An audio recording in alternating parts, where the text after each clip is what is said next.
Kasus COVID-19 turun, Dinas Kesehatan sebut Maluku Tengah sudah melewati puncak kasus. Angka kasus COVID-19 di Maluku Tengah terus menurun dalam sepekan terakhir. Kini tersisa 55 kasus dari 61 kasus. Demikian disampaikan pelaksana tugas PLT Kepala Dinas Kesehatan Kabupaten Maluku Tengah, Zalul Iksan saat ditemui tribunambon.com di ruang kerjanya Rabu 9 Maret 2022. Dia pun terus mengingatkan warga untuk disiplin penerapan protokol kesehatan, serta turut aktif mendorong pelaksanaan vaksinasi, mulai dosis 1, 2, hingga dosis ketiga atau booster. Dijelaskannya, pemerintah pusat menyebut coronavirus di Indonesia sudah menjadi virus yang sifatnya endemik. Karena itu masyarakat disarankan untuk harus bisa hidup berdampingan dengan virus tersebut.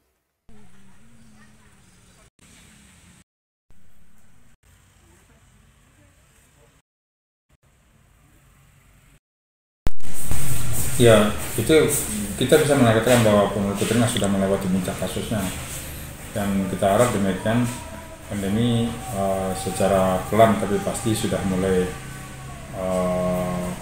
hilang atau menurun dari Maluku Tengah.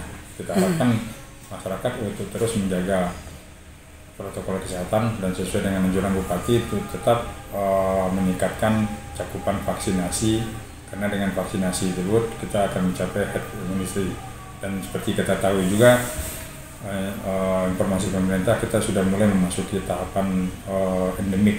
Jadi untuk penyakit corona ini sudah bukan lagi penyakit yang sifatnya bisa menimbulkan KWB, tapi sudah merupakan penyakit yang sifatnya endemik yang selalu ada setiap saat. Jadi kita harus bisa berdampingan dengan corona. Oke.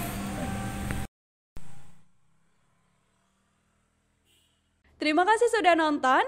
Jangan lupa like, subscribe, dan share ya.